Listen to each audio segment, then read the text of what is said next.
नमस्कार. अडीचच्या बातमीपत्रात मी प्रज्ञा जांभेकर आपलं स्वागत करते. सुरुवातीला एक नजर ठळक बातम्यांवर. मुख्यमंत्री देवेंद्र फडणवीस यांनी दिलेल्या आश्वासनानंतर राज्यातल्या शेतकऱ्यांचा संप अखेर मागे. शेतकऱ्यांना हमी भावापेक्षा कमी भाव देणं हा फौजदारी गुन्हा ठरवणारं विधेयक येत्या पावसाळी अधिवेशनात आणणार मुख्यमंत्री. युरोपीय दौऱ्याच्या अंतिम टप्प्यात पंतप्रधान नरेंद्र मोदी पॅरिसमध्ये दाखल. पॅरिस करारातून अमेरिकेनं माघार घेतल्यानंतर भारताचं चोख प्रत्युत्तर. निसर्गाचं शोषण हा गुन्हा असल्याचं पंतप्रधानांचं प्रतिपादन. काही वस्तूंवरचा कर आणि अधिभार निश्चित करण्यासाठी नवी दिल्लीत आज वस्तू आणि सेवा कर परिषदेच्या 15व्या बैठकीचं आयोजन. जम्मू काश्मीरमध्ये लष्कराच्या ताफ्यावर दहशतवादी हल्ला. 1 जवान शहीद तर 5 जवान जखमी. फ्रेंच खुल्या टेनिस स्पर्धेत पुरव राजा आणि दिविज शरण ही भारतीय जोडी पुरुष दुहेरीच्या उपउपांत्यपूर्व फेरीत दाखल. आणि राज्याच्या काही भागात मेघगर्जनेसह पावसाची शक्यता.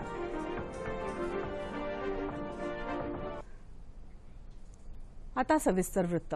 मुख्यमंत्री देवेंद्र फडणवीस यांनी दिलेल्या आश्वासनानंतर राज्यातल्या शेतकऱ्यांनी आपल्या विविध मागण्यांसाठी पुकारलेला संप आज अखेर मागे घेतला.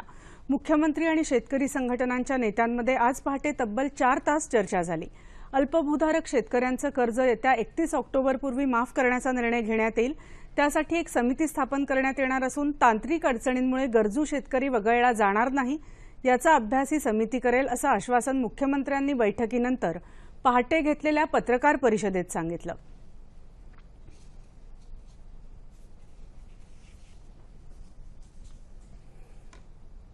अल्पभूधारक थकीत शेतकऱ्याच्या संदर्भात सरकारने सकारात्मक प्रतिसाद दिलेला आहे आणि सरकारने मान्य केलं आहे की 31 ऑक्टोबरपर्यंत हे कर्ज माफ करण्याच्या संदर्भातली कारवाई केली जाईल.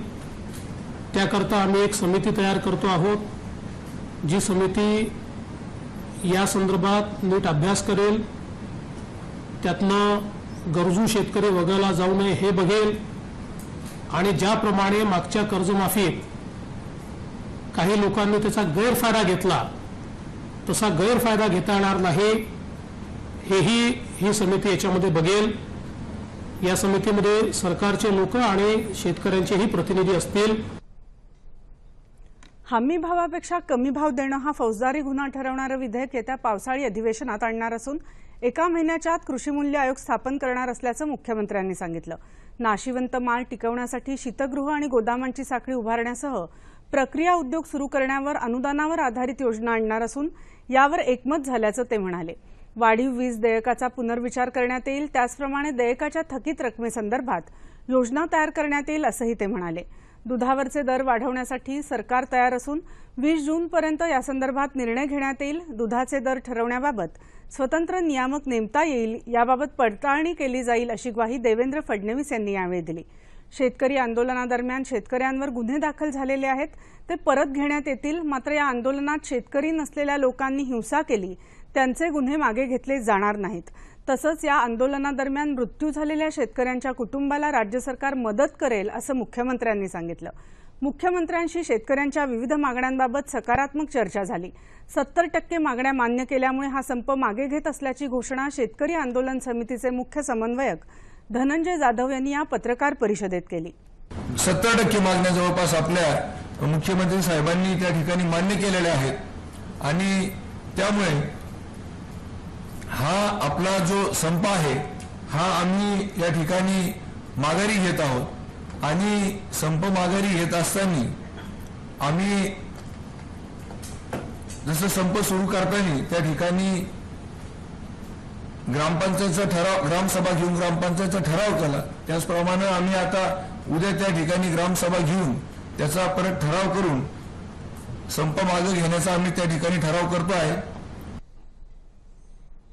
महाराष्ट्र राज्य किसान सभा मात्र मुख्यमंत्र्यांच्या या आश्वासनावर समाधानी नाही. या संघटनेनं संप सुरूच ठेवण्याचा पवित्रा घेतला आहे. मुख्यमंत्री दिशाभूल करत असल्याचा आरोप महाराष्ट्र राज्य किसान सभेचे प्रदेश सरचिटणीस डॉक्टर अजित नवले यांनी केला आहे.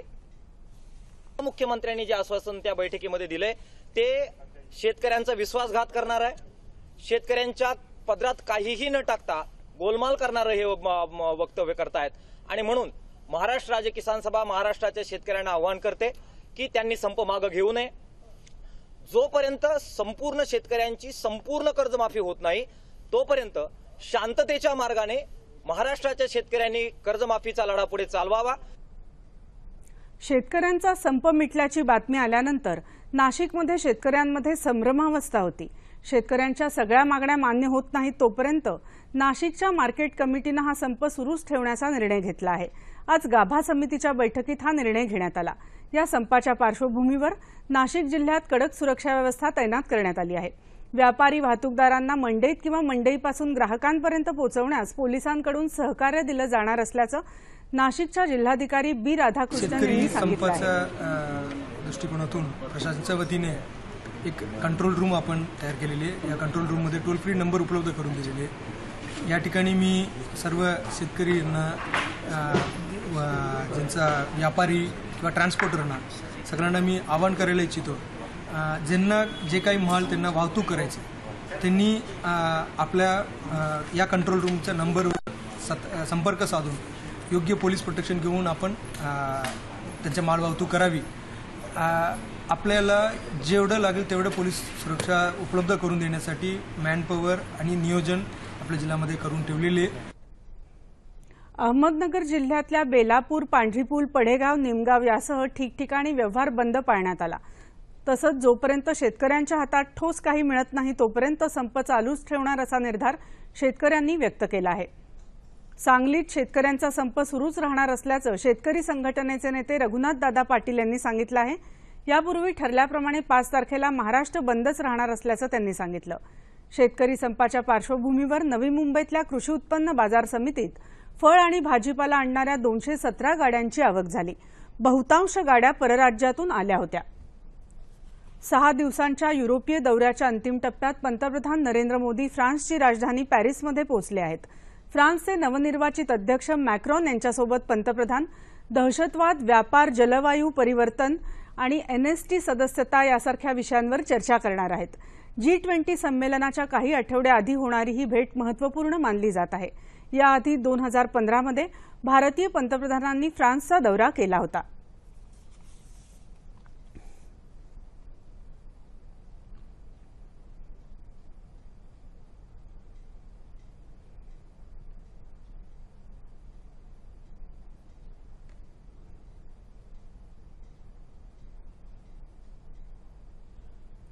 हवामान बदल विषयक पॅरिस करारावर जागतिक अंमलबजावणी हो न हो, पर्यावरण रक्षणासाठी भारत कायम कटिबद्ध आहे असं सडेतोड प्रतिपादन पंतप्रधान नरेंद्र मोदी यांनी केलं।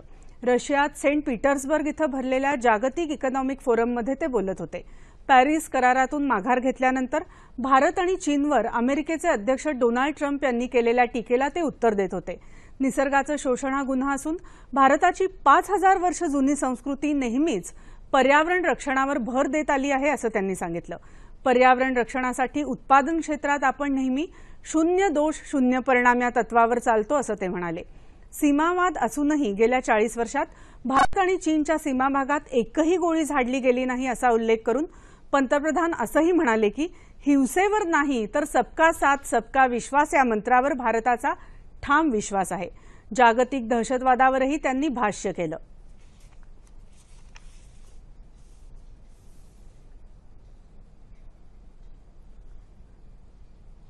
वस्तू आणि सेवा कर परिषदेची 15वी बैठक वित्तमंत्री अरुण जेटली यांच्या अध्यक्षतेखाली नवी दिल्लीत सुरू आहे। या बैठकीत वस्तू आणि सेवा कराअंतर्गत 14व्या बैठकीत निश्चित करण्यात आलेल्या वस्तूंच्या कराव्यतिरिक्त उर्वरित वस्तूंवरचा कर आणि अधिभार निश्चित केले जातील। यात सोनं, बिस्किटं आणि इतर काही वस्तूंचा समावेश आहे। तसंच उद्योग जगताकडून आलेल्या सूचनांच्या संदर्भात काही वस्तूंवर यापूर्वी निश्चित केलेल्या करांच्या दरांचा आढावा घेऊन फेररचना करण्याबाबतही चर्चा या बैठकीत होईल। त्याशिवाय जीएसटी नियमांचा आराखडा आणि जीएसटी संदर्भातल्या दुरुस्त्यांनाही या बैठकीत मंजुरी मिळू शकेल। वस्तू सेवा कर प्रणाली येत्या 1 जुलैपासून अंमलात येण्यापूर्वी ही 15वी बैठक पूर्वनियोजित कार्यक्रमानुसार शेवटची बैठक असणार आहे। विविध राज्यांचे आणि केंद्रशासित प्रदेशांचे वित्तमंत्री आणि वरिष्ठ अधिकारी या बैठकीत सहभागी झाले आहेत। वस्तू सेवा कर परिषदेनं 1200 वस्तू आणि 500 सेवांना वस्तू सेवा कराच्या कक्षेत आणलं असून त्यांचं वर्गीकरण 5, 12, 18 आणि 28% अशा 4 प्रकारच्या कर टक्केवारीत केलं आहे. तसंच चैनीच्या वस्तूंवर अधिभारही लावला आहे. जम्मू काश्मीरमधल्या कुलगाम जिल्ह्यात लष्कराच्या ताफ्यावर आज दहशतवादी हल्ला झाला. त्यात एका जवानाला वीरमरण आलं तर 5 जवान जखमी झाले. त्यापूर्वी पूंछ जिल्ह्यात प्रत्यक्ष नियंत्रण रेषेजवळ पाकिस्ताननं गोळीबार तसंच उखळी तोफांचा मारा करत संघर्ष विरामाचं उल्लंघन केलं. पाकिस्तानच्या या आगळीकीला भारतीय जवानांची चोख प्रत्युत्तर दिलं. या गोळीबारात एक स्थानिक नागरिक जखमी झाल्याचं वृत्त आहे. दरम्यान दहशतवाद्यांना पुरवल्या जाणाऱ्या निधी प्रकरणी NIA अर्थात राष्ट्रीय तपास संस्थेनं आज जम्मू काश्मीरसह दिल्ली आणि हरियाणात 20हून अधिक ठिकाणी छापे घातले. श्रीनगरमधल्या फुटीरतावादी नेत्यांच्या घरावर तसंच दिल्ली हरियाणात हवाला कारभार करणाऱ्यांच्या कार्यालयावर छापे घातले. दहशतवाद्यांना निधी पुरवल्याप्रकरणी मनी लॉन्ड्रिंगच्या आरोपावरून फुटीरतावादी नेते शाबीर शेख यांना सक्तवसुली संचालनालयानं समन्स बजावलं आहे. नवी दिल्लीतल्या लष्कराच्या मुख्यालयात अधिकाऱ्यांच्या बदल्यांसाठी कार्यरत असणाऱ्या रॅकेटचा सीबीआयनं आज पर्दाफाश केला. या प्रकरणी सीबीआयनं लेफ्टनंट कर्नल सुब्रमणी मोनी आणि मध्यस्थ गौरव कोहलीला आज अटक केली. लष्कराच्या मुख्यालयात बदल्या तसंच हव्या त्या पदावर नेमणूक होण्यासाठी लाच घेतली जात असल्याचं समोर आल्यावर सीबीआयनं ही कारवाई केली. या प्रकरणी गुन्हा दाखल करण्यात आला आहे.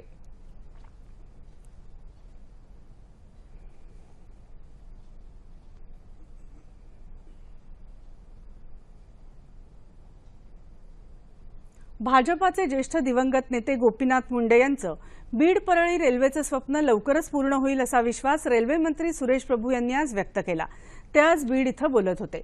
मुंडे यांनी दीर्घकाळ संघर्ष केलेल्या रेल्वे मार्गाचं उद्घाटन आज गोपीनाथ मुंडे यांच्या स्मृतिदिनाचं औचित्य साधून करण्यात आलं. दक्षिण मध्य रेल्वेच्या नांदेड विभागाच्या विविध कामांचं उद्घाटनही यावेळी प्रभू यांच्या हस्ते झालं. याचवेळी जालना नागरसोल जालना या गाडीच्या साईनगर शिर्डीपर्यंत विस्तारीकरणाचा शुभारंभ आज करण्यात आला. ही गाडी आठवड्यातून 3 दिवस धावणार आहे. या कार्यक्रमाला मुख्यमंत्री देवेंद्र फडणवीस, प्रदेश भाजपाचे अध्यक्ष रावसाहेब दानवे, महिला बालविकास आणि ग्रामविकास मंत्री पंकजा मुंडेही उपस्थित होते. यावेळी बीड वरळी रेल्वे मार्गाचं भूमिपूजन परळी इथून व्हिडिओ लिंकद्वारे करण्यात आलं. तसंच नांदेड ते पुणे द्विसाप्ताहिक एक्सप्रेस गाडीच्या वाढवलेल्या 6 डब्यांचं लोकार्पण करण्यात आलं. औरंगाबाद ते साईनगर शिर्डी या विशेष रेल्वे सेवेचा शुभारंभही करण्यात आला. इलेक्ट्रॉनिक मतदान यंत्र हॅक करण्यासाठी दिलेल्या आव्हानानंतर निवडणूक आयोगानं आज ईव्हीएमच्या प्रात्यक्षिकांचं हॅकॅथॉन आयोजित केलं आहे. राष्ट्रवादी काँग्रेस पक्ष आणि मार्क्सवादी कम्युनिस्ट पक्षानं निवडणूक आयोगाचं हे आव्हान स्वीकारलं आहे. मात्र या दोन्ही पक्षांच्या सदस्यांना इलेक्ट्रॉनिक मतदान यंत्रांमध्ये फारशी त्रुटी दाखवून देता आली नाही.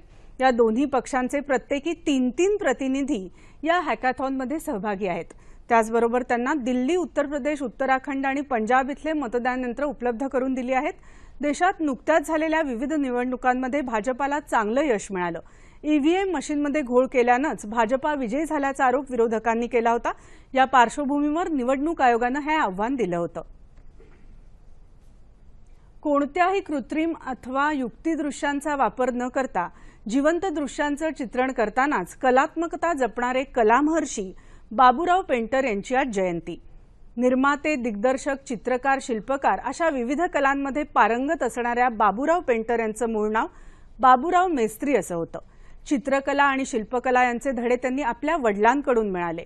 प्रारंभी बाबूराव तैलचित्र काढत. गंधर्व नाटक कंपनीच्या रंगवलेल्या पडद्यांमुळे बाबूराव पेंटर यांची कलाक्षेत्रामध्ये एक वेगळी ओळख निर्माण झाली. रंगाच्या शुद्धतेविषयी आणि मिश्रणाविषयी त्यांना खूप चांगलं ज्ञान होतं. त्यामुळे रंगछटांचं वजन ते थोडंही ढासळू देत नसत. यातूनच अतिशय कल्पनारम्य उत्कृष्ट प्रतिमा निर्माण करण्याचं कौशल्य त्यांच्याकडे होतं. बाबूराव पेंटर यांनी महाराष्ट्र फिल्म कंपनी स्थापली होती.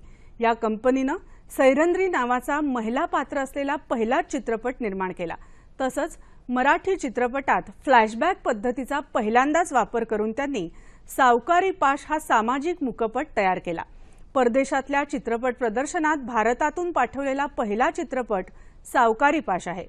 चित्रपटाचं तंत्र, मंत्र आणि मर्म जपणारे बाबूराव पेंटर हे एकमेवाद्वितीय दिग्दर्शक होते. कलात्मकता, वास्तववाद आणि सामाजिक प्रबोधन ही गुणवैशिष्ट्य बाबूरावांसारख्या श्रेष्ठ गुरूनं भारतीय चित्रपट सृष्टीला दिली. 1920 पासून 8 वर्षांच्या काळात बाबूराव पेंटर यांनी 17 मूकपट निर्माण केले आणि त्यांना कलारसिकांचा उत्तम प्रतिसाद मिळाला. कोल्हापुरात अखिल भारतीय चित्रपट महामंडळानं बाबूराव पेंटर यांची जयंती साजरी केली. महापौर हसीना फराज यांनी बाबूराव पेंटर यांच्या पुतळ्याला पुष्पहार अर्पण करून अभिवादन केलं. यावेळी दिग्दर्शक सुभाष बोडके, सतीश रणदिवे आदी यांनीही त्यांना अभिवादन केलं. चित्रपटांचं तंत्रमंत्र आणि मर्म जपणारे बाबूराव पेंटर हे एकमेवाद्वितीय दिग्दर्शक होते. कल्पकता, कलात्मकता, वास्तवता आणि सामाजिक प्रबोधन ही गुणवैशिष्ट्य बाबूराव यांनी चित्रपटसृष्टीला दिली. त्यांचं हे योगदान अतुलनीय असल्याचं मत उपस्थितांनी व्यक्त केलं.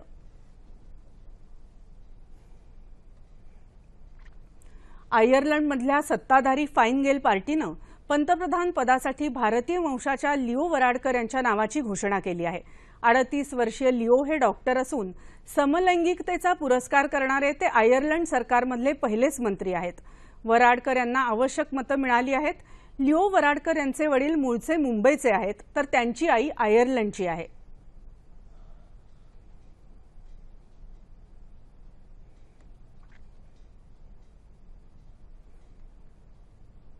लिओ वराडकर आयर्लंडचे पंतप्रधान होणार असल्याचा आपल्याला आनंद होत असल्याची प्रतिक्रिया त्यांची बहीण शुभदा वराडकर यांनी दूरदर्शनकडे दूरध्वनीवरून व्यक्त केली आहे. लिओ वराडकर नुकतेच आयर्लंडच्या फिनेगेल पार्टीचे नेते म्हणून निवडून आलेले आहेत आणि ते माझे मोठे काका डॉक्टर अशोक वराडकर यांचे पुत्र आहेत. लिओच्या कर्तृत्वाची आणि त्याच्या बुद्धिमत्तेची झलक लहानपणापासूनच आम्ही पाहिली आहे. अगदी लहान असतानाच तो फिनेगेल पार्टीत सक्रिय होता. तो लहान असताना एकदा मी आयर्लंडला गेले होते तेव्हा त्याने मला भारताबद्दल, भारताच्या इतिहासाबद्दल इतके प्रश्न विचारले आणि इतका चौकस होता तो की मी दुसऱ्या वेळेस जाताना त्याच्यासाठी डिस्कव्हरी ऑफ इंडिया पुस्तक घेऊन गेले.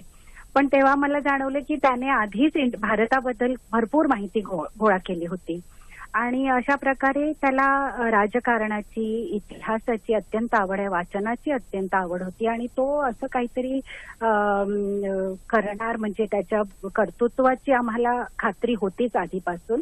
पण आयर्लंडचा पंतप्रधान आता तो होणार आहे याच्याबद्दल मला आणि आमच्या पूर्ण वराडकर कुटुंबाला अत्यंत आनंद झालेला आहे. मागच्याच वर्षी 2016 मध्ये मी आयर्लंडला गेलेले तेव्हा आयरिश पार्लमेंट त्याने मला दाखवली. एक मिनिस्टर असूनही तो आमच्याबरोबर ट्रिनिटी कॉलेज आणि डब्लिन मधलं म्युझियम, आयरिश पार्लमेंट सगळं दाखवत तो माझ्याबरोबर सोबत फिरला होता.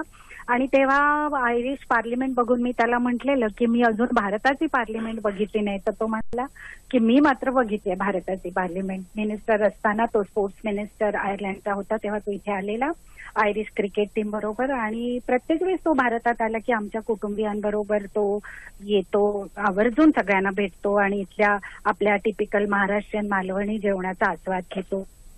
आणि हा माझ्या काकांचा कर्तबगार मुलगा आता 13 जूनला आयर्लंडचा पंतप्रधान बनणार आहे. याबद्दल मला अत्यंत आनंद होत आहे आणि तो अशाच प्रकारे कर्तबगारी दाखवेल आणि जागतिक कीर्तीचा नेता बनेल अशी मी आशा करते आणि त्याला माझ्या शुभेच्छा देते. आणि मी अशी आशा करते की आपल्या सर्व भारतीयांच्या शुभेच्छा त्याच्या सोबत असतील.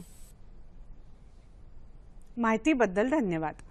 स्वच्छ भारत अभियानाला प्रतिसाद देत आज मुंबईत सर जे रुग्णालयात स्वच्छता अभियान राबवण्यात येत आहे. यात 300 डॉक्टर, 500 शिकाऊ डॉक्टर, 500 परिचारिका, 500 इतर कर्मचारी सहभागी झाले होते. 35 वेगवेगळ्या तुकड्यांमध्ये हे काम होत आहे. स्वच्छ भारत अभियानांतर्गत दरवर्षी या रुग्णालयात स्वच्छता मोहीम राबवण्यात येते.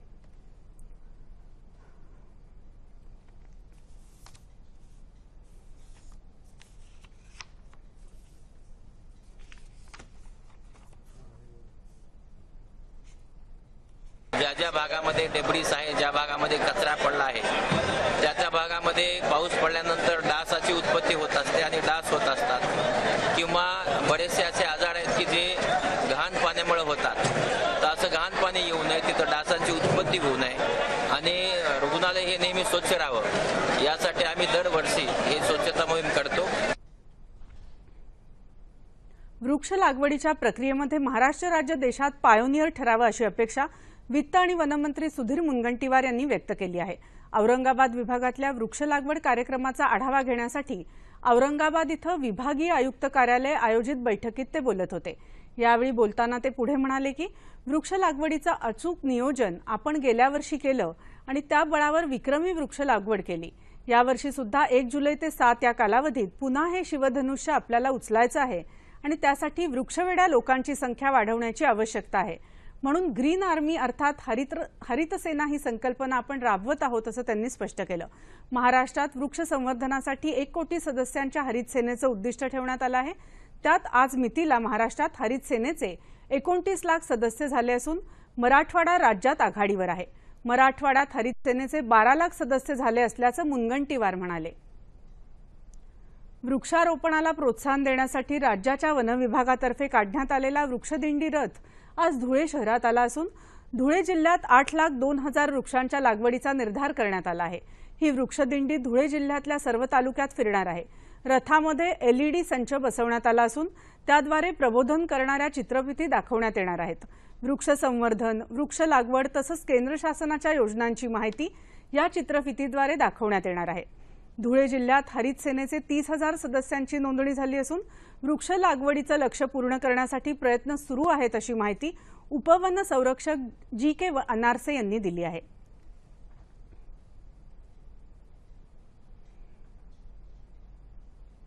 रुळावर धावण्याचा अधिकार रेल्वेचा आहे, त्यामुळे फाटक पार करताना लोकांनी काळजी घ्यावी असं आवाहन मध्य रेल्वेच्या नागपूर विभागाचे व्यवस्थापक ब्रजेश कुमार गुप्ता यांनी केलं। ते आज आंतरराष्ट्रीय समपार फाटक जागरूकता सप्ताहानिमित्त आयोजित कार्यक्रमात बोलत होते। यावेळी रेल्वे फाटकावरच्या कर्मचाऱ्यांचा गुप्ता यांच्या हस्ते शाल आणि पुष्पगुच्छ देऊन सत्कार करण्यात आला। उरणच्या चिरनेर इथं 16 वर्षांपूर्वी पिण्याच्या पाण्याची साठवणूक आणि पुरवठा करण्यासाठी बांधण्यात आलेल्या जलकुंभाची अवस्था आज खूपच बिकट झाली आहे। सुमारे 75,000 लिटर पाण्याची साठवणूक करून ते पिण्याचं पाणी चिरनेर ग्रामपंचायतीमार्फत सर्व नागरिकांना मुबलक प्रमाणात मिळावं यासाठी हा जलकुंभ बांधण्यात आला।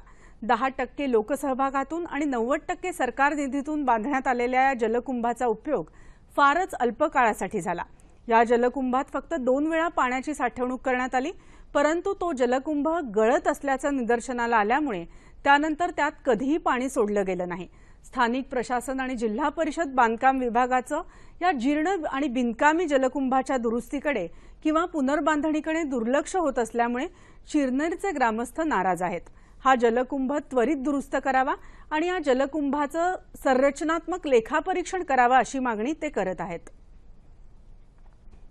ठाणे जिल्ह्यातल्या मुरबाड जवळच्या धसई इथं बँक ऑफ बडोदाच्या स्वयंचलित शाखेचं उद्घाटन ज्येष्ठ सामाजिक कार्यकर्ते अण्णा हजारे यांनी काल केलं। जलसंधारणाचे प्रयोग पाहण्यासाठी जसे लोक राळेगण सिद्धीला येतात तसेच डिजिधन संकल्पना सत्यात उतरलेली पाहण्यासाठी लोक धसईला येतील असा विश्वास हजारे यांनी व्यक्त केला। मुंबईतल्या स्वातंत्र्यवीर सावरकर स्मारकाचे रणजित सावरकर आणि बँकेचे वरिष्ठ अधिकारी यावेळी उपस्थित होते।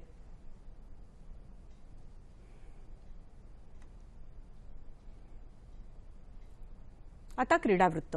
पॅरिस इथं सुरू असलेल्या फ्रेंच खुल्या टेनिस स्पर्धेत पुरव राजा आणि दिविज शरण या भारतीय जोडीनं पुरुष दुहेरीच्या उपउपांत्यपूर्व फेरीत दाखल झाली आहे।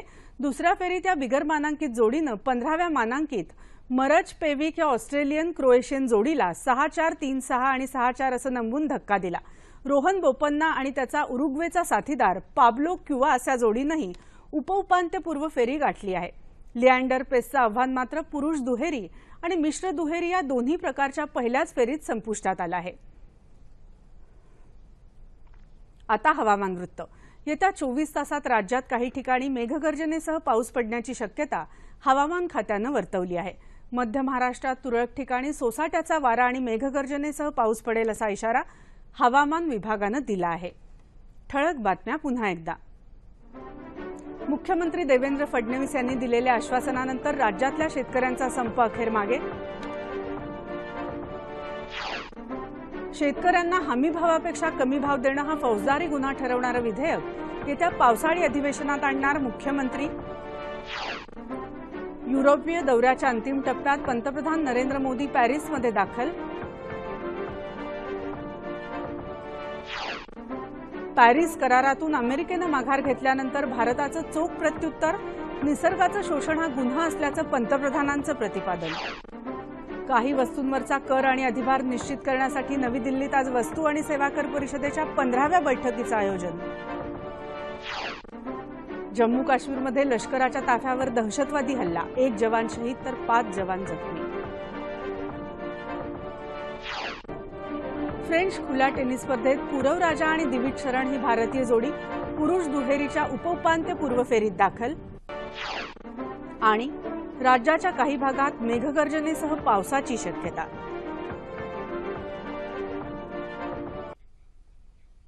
याबरोबरच हे बातमीपत्र संपलं. पुन्हा भेटूया संध्याकाळी 7 वाजता सह्याद्री वाहिनीवर.